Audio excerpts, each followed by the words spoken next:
Já vou começar a live, filho. Pega um copo d'água para mamãe, por favor.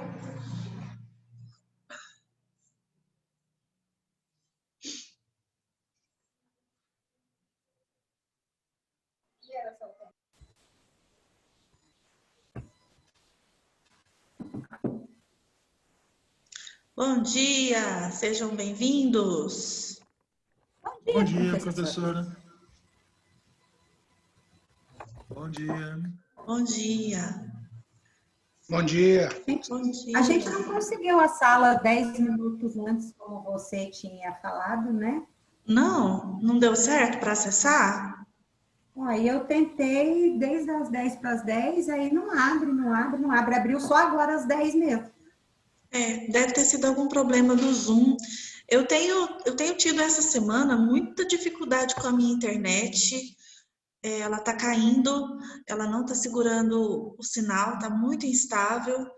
Inclusive, se por acaso eu sumir de repente aqui, vocês ficam aqui na sala que eu volto. Não precisa vocês saírem, não. A não ser no final dos 40 minutos, né? Quando eu avisar que está acabando o link, aí a aula cai, aí todo mundo tem que clicar de novo. Mas do contrário, pode ser uma queda de internet, porque eu estava conversando com outras turmas, não é uma questão só minha, não, do meu bairro, não. Parece que é uma questão bem Brasil, assim, né? De internet carregada, muita gente em casa usando o computador, porque eu percebo que não é a internet só da minha casa, porque no meu celular os dados móveis também estão terríveis. Então, eu acredito que nós estamos tendo uma dificuldadezinha com a internet. Bom, outro probleminha que aconteceu essa semana, não relacionado à internet, mas relacionado à nossa plataforma, é que eu sou professora de vocês, de ser psicólogo 4, do turno noturno. E o professor Wilson é do turno matutino, na mesma disciplina, mas é outro professor. E ele reclamou numa reunião de colegiado que nós tivemos que ele não estava com ser psicólogo 4, nem no liceu, nem no AVA. Aí a Adriele falou que pediu para o EAD ver o que estava acontecendo. Eis que o meu ser psicólogo 4 sumiu. E aí eu falei, Adriele, eu estou tentando colocar o link aqui da aula para os alunos e eu não estou achando. E só ontem que voltou para mim. É porque eles colocaram para o professor Wilson. Pensaram que era só uma, né? E aí, quando voltou para mim, voltou toda desconfigurada. Inclusive, voltou com o plano de ensino errado. Não sei que mistura que foi que aconteceu. Coisas de sistema, tá, gente? Que a gente vai se adaptando e vai dar tudo certo. Então, eu verifiquei o plano de ensino estava errado. A Ana Cristina me avisou sobre isso, porque ela olhou um pouco mais cedo. E eu olhei ontem também, fiquei, ué, como assim psicologia social? O que é isso? Pois é, né? Eu já excluí esse plano de ensino, tá? Do liceu de vocês.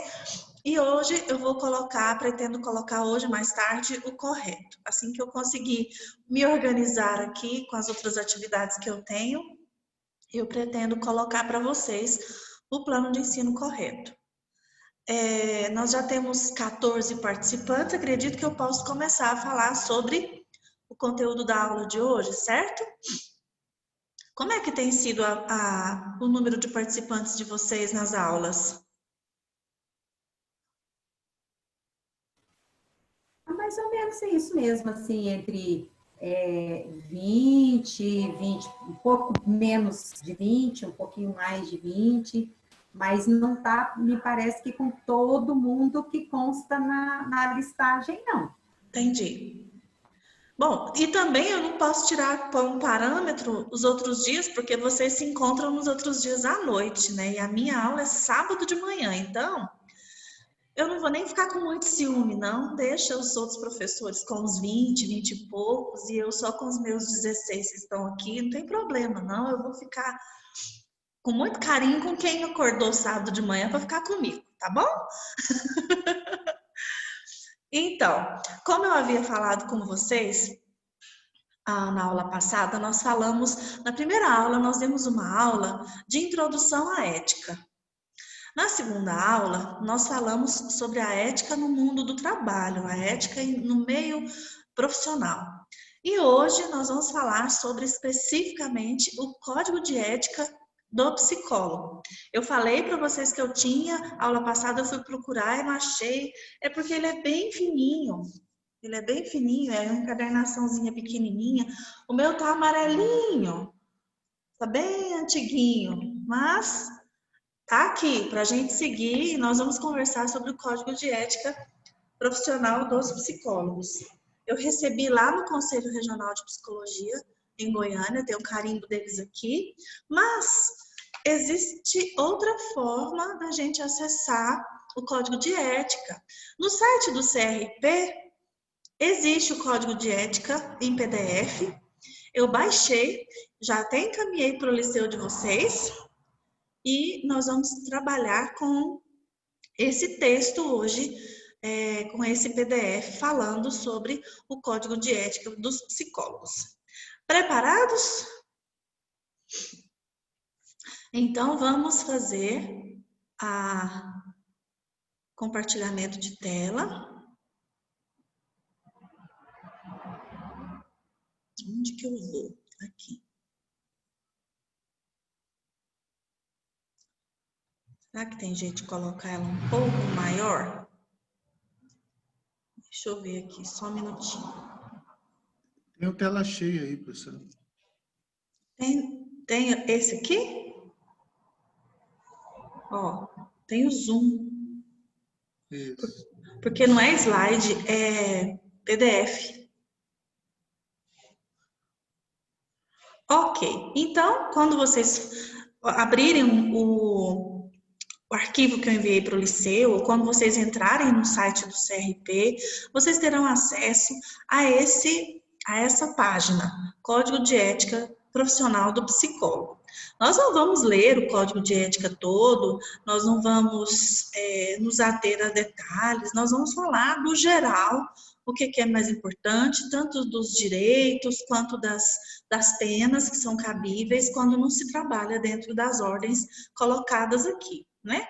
Tem uma pequena introdução, falando quando que foi construído, que jeito foi construída, quantas reuniões fizeram. A primeira reunião que fez para decidir esse código de ética foi em 2005. Não a primeira reunião, mas essa publicação data de 2005, né? É uma resolução aprovada em 2005, mas ela foi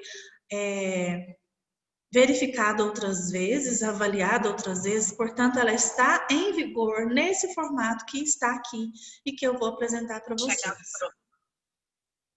Então, considerando toda a Constituição Federal, considerando todas essas resoluções que foram criadas, o Conselho de Psicologia, Federal de Psicologia, resolveu, então, aprovar esse Código de Ética que eu vou apresentar para vocês, e ele entrou em vigor em 27 de agosto de 2005. E vocês sabem o que a gente comemora dia 27 de agosto, que está chegando essa semana? Dia do psicólogo. O dia do psicólogo. Então, o Código de Ética entrou em vigor exatamente como aniversário, como presente de aniversário para nós psicólogos, e foi uma data especial. A Ana Mercedes, a doutora Ana Mercedes, foi quem era presidente do CFP na época, que assinou como a principal coordenadora desse Código de Ética. Então, para que existe um Código de Ética? Vamos conversar sobre essa primeira página aqui de apresentação. Toda profissão precisa, toda profissão que trabalha com demanda social, que trabalha com padrões técnicos, né? Ela precisa ser norteada por algumas normas éticas, para evitar que qualquer situação seja equivocada, para evitar uma consequência trágica, negativa com quem nós estivermos trabalhando. Então, esse Código de Ética garante uma relação adequada, tanto com os nossos pares, que se algum profissional, psicólogo falar assim, você não está trabalhando certo, não, isso aqui que você está fazendo está errado. Aí você fala, não, estou trabalhando de acordo com o Código de Ética. Então, estabelece uma relação adequada tanto com os nossos pares, como também para com a sociedade de uma maneira geral. Um código de ética, geralmente, ele estabelece, então, os padrões de comportamento dentro de uma categoria profissional. A missão do código de ética, então, não é normatizar a nossa técnica, mas sim dar segurança para nós. Nós temos que pensar que um código de ética ele não é totalmente punitivo. A intenção da ética não é punir, não é cercear, não é limitar o trabalho de ninguém, mas é nos dar segurança e também fortalecer a nossa categoria. À medida que uma profissão tem um código de ética a seguir, ela se torna mais forte, porque existe uma lei que é escrita e a lei fortalece a categoria enquanto profissão.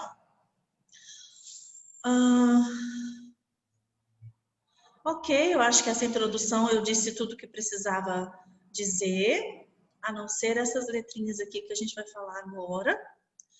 Como que ele foi construído? Esse processo de construção desse código de ética foi construído durante 3 anos, em todo o país, com a participação de psicólogos de diversas regiões, então não é especificamente psicólogos que estavam só em Brasília, mas existem os delegados de todas as regiões que fizeram parte das principais reuniões.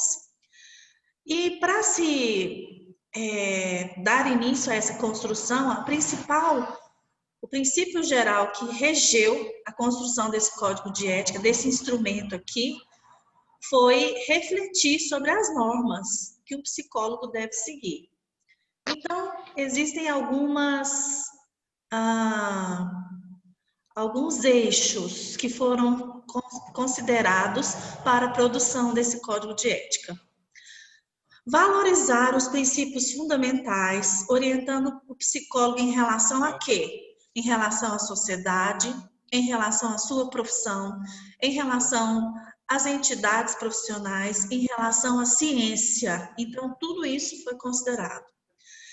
Esse instrumento também abriu espaço para uma discussão sobre direitos individuais e direitos coletivos e sobre quem for usar, os usuários do serviço da psicologia. Esse instrumento também tentou contemplar a diversidade do exercício da profissão, gente, porque a profissão do psicólogo ela é muito diversificada. O psicólogo está inserido em diversos contextos. Ele pode estar dentro de uma equipe multiprofissional, ele pode estar dentro de um hospital, dentro de uma escola, dentro de uma empresa, numa clínica, fazendo pesquisa. Então, verificou-se contemplar toda essa diversidade. E estimular algumas reflexões que consideram...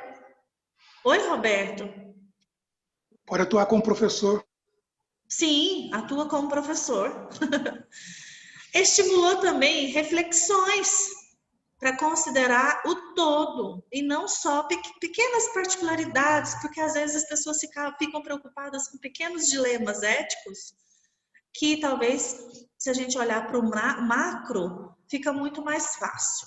Então, esse código foi aprovado tentando atender, então, essa expectativa de que ele é um instrumento capaz de delinear os nossos deveres com a sociedade.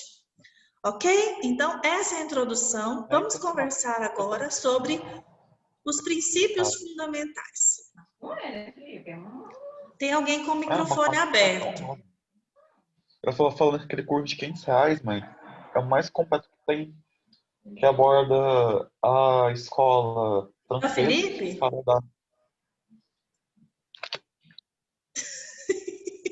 Era o Felipe.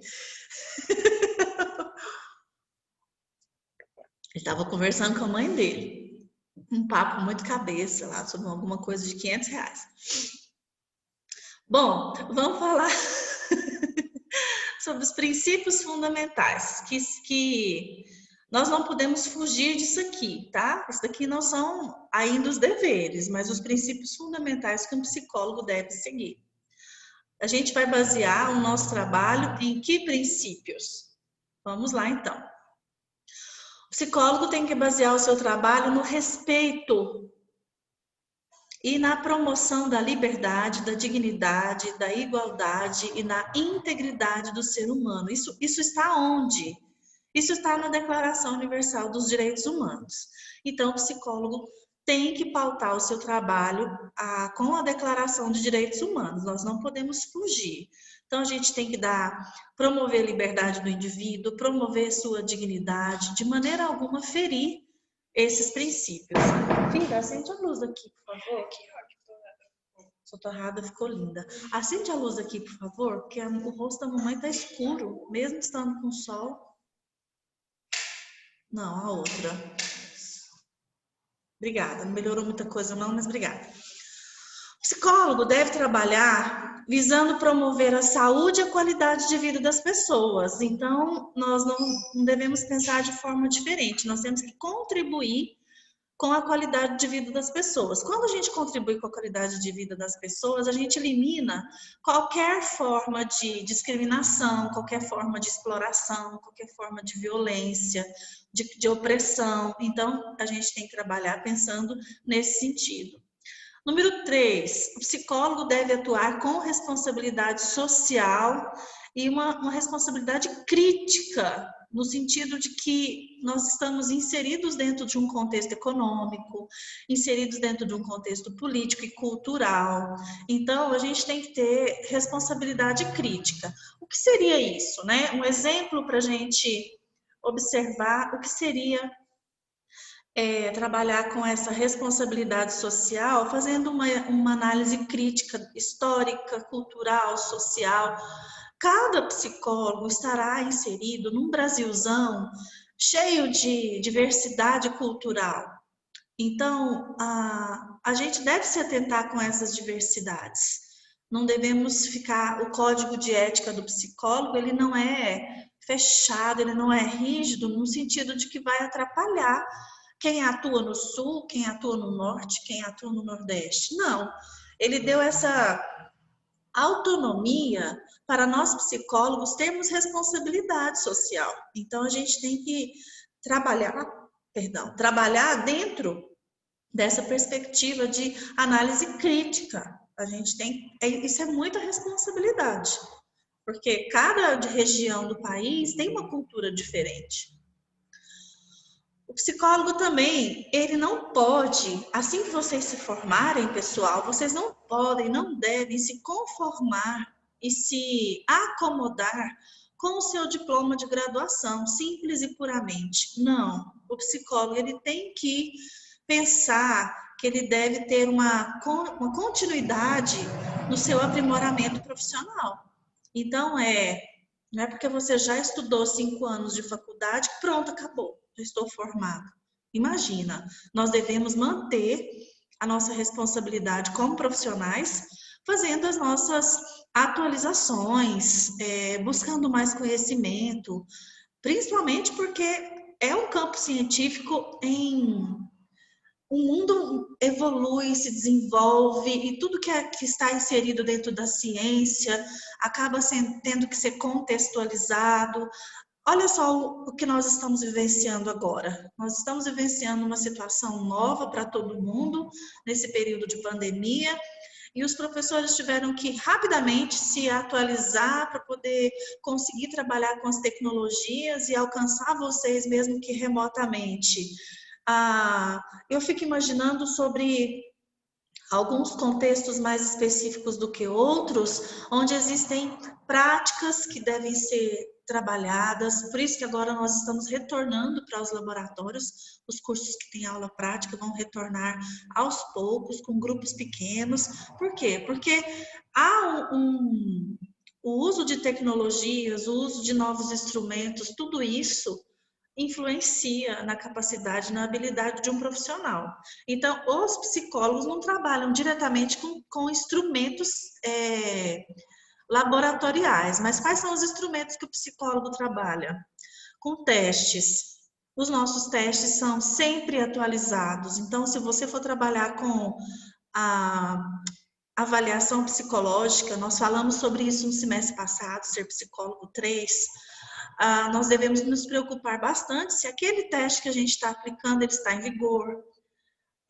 Você deve sempre fazer atualizações em relação a novos instrumentos que estão sendo colocados no mercado, porque quando a gente vai na casa do psicólogo, lá em Goiânia, por exemplo, sempre tem testes novos, sempre tem novos instrumentos. Então, faz parte de atribuições para a nossa classe, para a nossa categoria profissional, aprimoramento, nunca estagnar profissionalmente. Eu estou me sentindo muito sozinha. Todo mundo que estava nas janelinhas sumiu. Cadê o povo? Aí, agora eu vi um pouco de gente. Estamos aqui. Inclusive, eu abri aqui o código que você enviou no liceu. Estou acompanhando ele aqui. Ótimo. Número 5 também, o psicólogo deve contribuir para promover o quê? A universalização do acesso da população aos nossos serviços. Então, é por isso que existe o trabalho social para algumas pessoas promovem isso, né? Se não há uma clínica na cidade, se não há uma instituição na cidade que dá acesso aos serviços de psicologia, o próprio psicólogo, no seu trabalho particular, ele pode fazer um trabalho social. O que seria um trabalho social? Uma consulta ou outra, um paciente ou outro, a gente pode atender com um preço mínimo. A gente deve cobrar, mesmo que seja uma taxa simbólica. É muito importante a gente cobrar pelo menos uma taxa simbólica para valorização do nosso trabalho. Já vi estudos sobre o trabalho gratuito, muitas pessoas não valorizam, não reconhecem o trabalho quando ele é totalmente gratuito. Então, quando a gente fala de trabalho social, seria um trabalho com uma taxa simbólica, o mínimo possível, mas existe essa necessidade para a pessoa perceber que é um trabalho sério. Professora. Oi, Ana. Opa. Aqui em Anápolis, eu sei de algumas igrejas que fazem esse tipo de trabalho para os paroquianos, né? Igrejas católicas. E, por exemplo, eu sei também que existe lá na Alexandrina, Associação de Moradores, que também tem psicólogo que atende o pessoal lá. E aí é cobrado uma taxa, mas é uma taxa, igual você falou, simbólica. Sim. Né? Não é assim totalmente de graça, vamos dizer assim. É cobrado. Agora, não, eu sei que lá na associação, me parece que assim, a própria associação paga, porque a população é carente, né? Mas é feito um retorno em termos financeiros a esse profissional lá. Não só o psicólogo, mas outros, mas estou falando especificamente que eu sei do psicólogo. Exatamente. Robson, você também ia falar alguma coisa? Não, professora, com relação a isso que a senhora falou do gratuito, é interessante também ver um outro aspecto sobre o compromisso terapêutico. Porque no momento em que a pessoa, mesmo com dificuldade, ela dispõe de um valor que, de repente, para o profissional é mínimo, mas para ela vai fazer vai trazer uma dificuldade, há um compromisso terapêutico da próxima sessão. Sim. Entendeu? Ela está sempre, não, poxa, se eu não paguei nada, eu nem vou. Mas Exato. se eu paguei alguma coisa, seja um mínimo, não, esse mínimo vai me fazer falta, eu vou lá, que eu tenho que ter o benefício da terapia. Exatamente, Robson, bem pontuado. Eu aprendi desse jeito que eu estou colocando para vocês, os profissionais mais experientes com quem eu me relacionei na época de graduação, também ensinavam isso.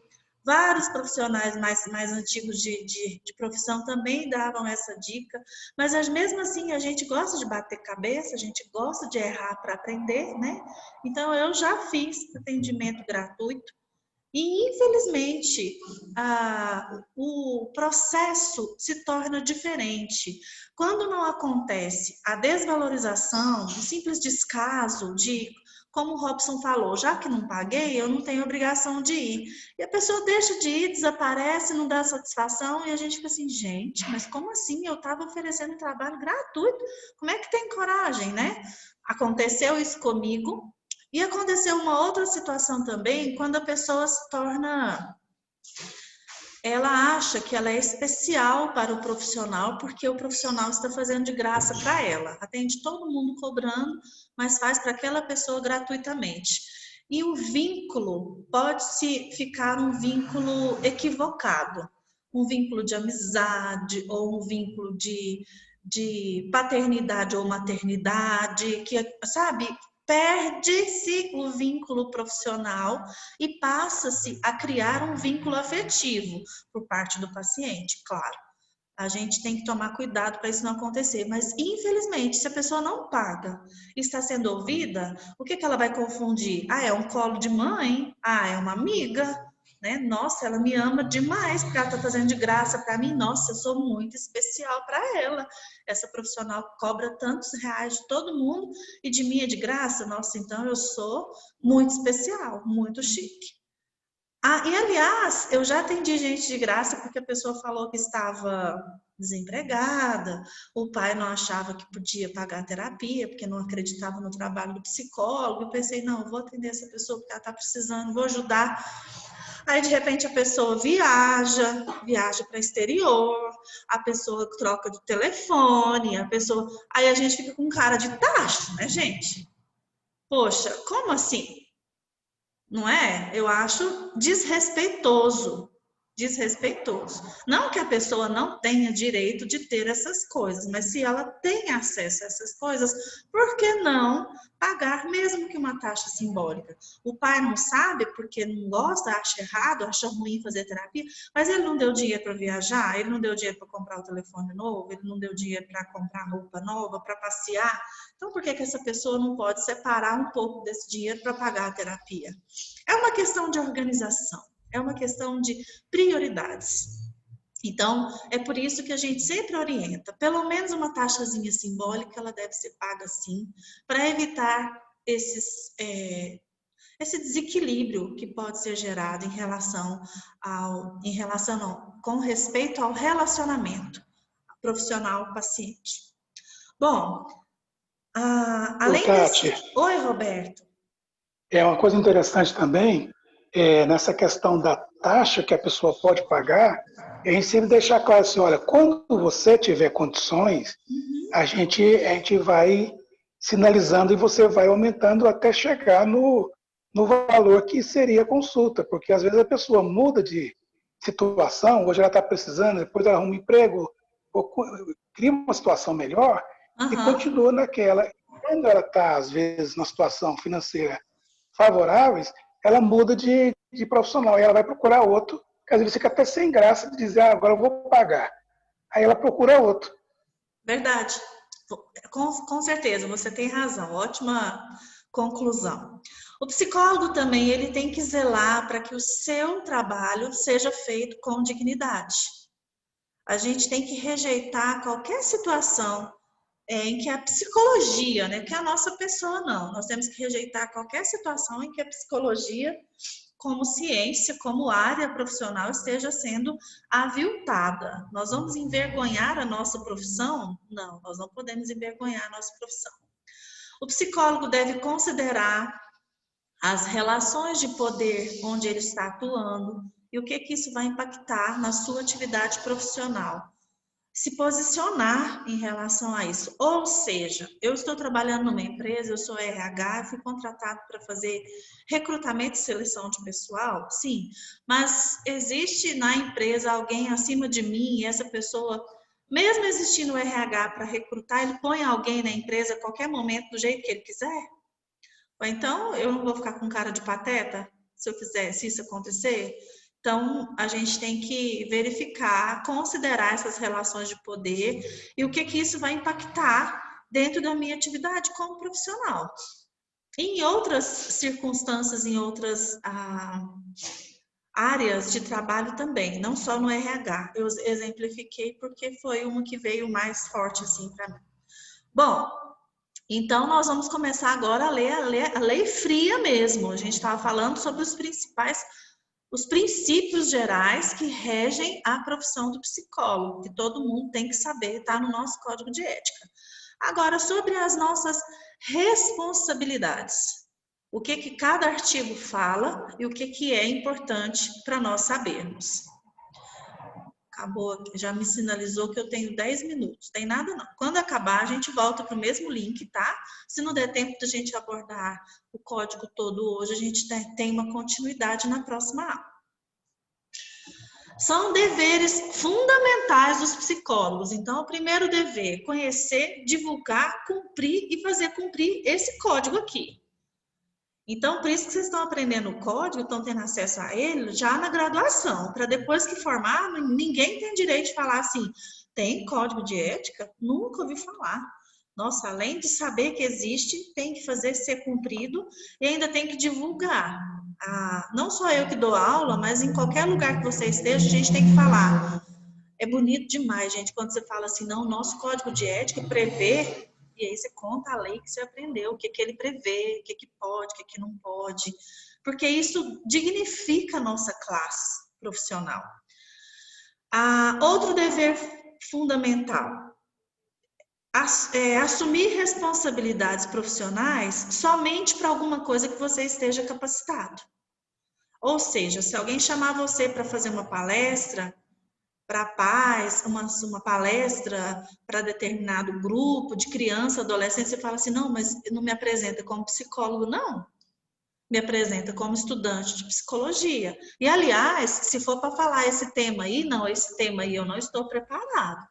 Eu ainda não estudei isso aí, não. Então, a gente tem que ter humildade, gente, para assumir que nós não sabemos ainda determinadas coisas. E assumir a responsabilidade profissional somente quando a gente tiver sido preparado para isso.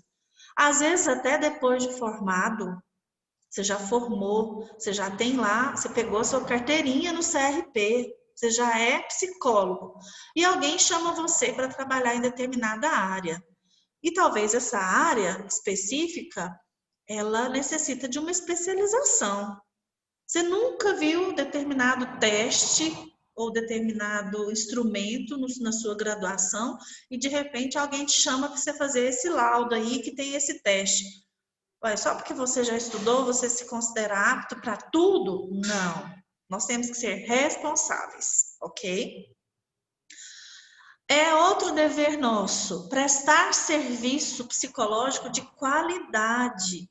Como assim? Nós temos que observar as condições de trabalho. Que condições de trabalho que eu vou ter nessa escola, nesse lugar que eu estou sendo convidado para trabalhar? É uma condição digna? É apropriado para o meu serviço? Ou é qualquer cantinho? Não, nós vamos contratar você para ser aqui da nossa empresa, da nossa escola, mas a gente não tem uma sala para você, não. Você atende os meninos ali debaixo daquela árvore, porque ali tem uma sombra boa, ali é fresquinho. Gente, isso não é condição digna de trabalho, não. Tá? A gente tem que prestar, porque senão a gente está tratando o nosso próprio trabalho, a nossa própria função com descaso. A gente está aceitando, então significa, não, psicólogo é bom demais, qualquer cantinho eles aceitam. E, na verdade, nós temos que ser criteriosos. Olha, eu preciso de uma sala onde eu vou ter sigilo, onde eu vou ter condições de atender as pessoas de portas fechadas, porque eu não posso atender uma pessoa chorando, uma pessoa que está passando por uma dificuldade, que está contando um problema para mim, debaixo de uma árvore no pátio. Não posso. Então, eu sei que no estágio, eu já acompanhei e sei de outros profissionais que às vezes fazem sim um grupo de adolescentes debaixo de uma árvore, mas é uma roda de conversa com estagiários. Eu já sei que lá na unidade de saúde não tem aquele postinho que a gente chama, né, unidade básica de saúde. Não tem uma sala para os estagiários. Eles atendem lá na calçada debaixo da árvore. Tem sim, tem essa circunstância assim do nosso estágio. Eu estou falando exemplo meu de estágio escolar e estou falando exemplo de saúde que um outro professor me contou que não tinha condições, não tem espaço. Aí não vai fazer estágio lá, sendo que o pessoal está querendo. E está precisando, a comunidade está necessitando? Então ele fazia na calçada, eu fazia debaixo da árvore, lá na ABB, já fiz em outras escolas também. Mas são situações de estágio, são situações específicas, certo? Não é uma coisa contínua, não é um contrato de trabalho, então é completamente diferente. Então, nós temos que deixar claro de que nem eu, nem outro professor, nem os meus estagiários foram antiéticos porque trabalhou debaixo da árvore, tá bom? Porque senão acaba ficando uma ideia equivocada aí. Então, prestar serviços de qualidade, nós temos que usar as técnicas adequadas, temos que ser pautados dentro da ciência psicológica, a gente não deve fugir da ciência e nem desse código de ética e nem da legislação. Prestar serviços profissionais em situação de calamidade pública ou de emergência, sem visar benefício pessoal. O que seria um exemplo de calamidade pública? O que vem à mente de vocês?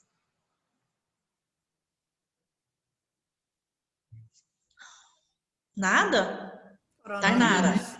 Hã? Coronavírus. Covid-19. Ah, que bom que vocês pensaram no Covid. Agora, na época do Covid, uma Mariana na vida, uma tragédia de Mariana na vida, em que as pessoas estão lá chorando com os bens no meio da lama, com a família desaparecida no meio da lama, não sabe se vai encontrar vivo, se vai encontrar morto. Aí compõe-se uma equipe, aí o profissional da psicologia, você fala, quanto que eu vou ganhar para atender essas pessoas aqui no meio da lama? Meu Deus, não, aí não tem que visar benefício pessoal nenhum, benefício financeiro é uma situação de calamidade pública. Eu acho que é no mínimo ser humano nesse momento, né? O atendimento humanizado tem que falar muito mais alto numa situação dessa. Estabelecer acordos de prestação de serviço que respeitam tanto o direito do usuário como do beneficiário. Então, a gente tem que trabalhar dentro da lei com a prestação de serviço. Outra responsabilidade, fornecer informações a respeito do seu trabalho a quem de direito. Então, se é um chefe, se é um juiz. E essa informação, a gente tem que trabalhar dentro do sigilo profissional com muito cuidado. Então, a gente tem que fornecer as informações relacionadas não ao meu paciente, não às pessoas com as quais eu estou conversando. Aqui está dizendo que eu tenho que oferecer informações sobre o meu trabalho.